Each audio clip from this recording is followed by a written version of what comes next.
GST പരിഷ്കാരത്തിലൂടെ സംസ്ഥാനങ്ങൾക്ക് കനത്ത നഷ്ടമാണ് ഉണ്ടാവുകയെന്ന് ധനമന്ത്രി കെ എൻ ബാലഗോപാൽ. നഷ്ടപരിഹാരത്തിനുള്ള സംവിധാനം കേന്ദ്ര സർക്കാർ ഉറപ്പുവരുത്തണം. ചർച്ച നടത്താൻ പോലും കേന്ദ്ര സർക്കാർ തയ്യാറാകുന്നില്ലെന്നും ബാലഗോപാൽ മീഡിയ വണ്ണോട് പറഞ്ഞു. സംസ്ഥാന ഗവൺമെന്റുകളുടെ ആകെ വരുമാനത്തിന്റെ 40% GST എന്നാണ്.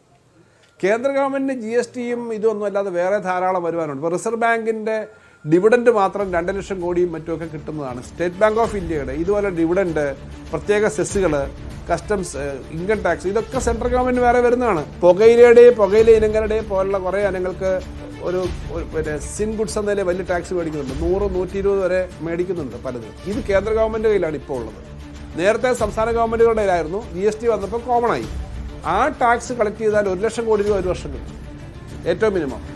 അത്തരം പണം കളക്ട് ചെയ്ത് സംസ്ഥാനങ്ങൾക്കുള്ള നഷ്ടം നികത്താൻ വേണ്ടി ഒരു സംവിധാനം ഉണ്ടാകണമെന്ന് സംസ്ഥാനങ്ങൾ പറഞ്ഞിട്ടുണ്ട്. എന്തായാലും അതിനെപ്പറ്റി തീരുമാനമെടുത്തിട്ടില്ല, ചർച്ച ചെയ്യാൻ തയ്യാറായിട്ടില്ല. അതിനെ സംബന്ധിച്ച് തീരുമാനമെടുക്കാതെ മുന്നോട്ട് പോകാനാണ് കേന്ദ്ര ഗവൺമെന്റ് ആലോചിച്ചത്. UP പോലെയും ബീഹാർ പോലെയൊക്കെയുള്ള BJP ഭരിക്കുന്ന വലിയ ജനസംഖ്യയുള്ള സംസ്ഥാനങ്ങൾ ഉൾപ്പെടെ എല്ലാ സംസ്ഥാനങ്ങളും വലിയ ആശങ്കയിലാണ്.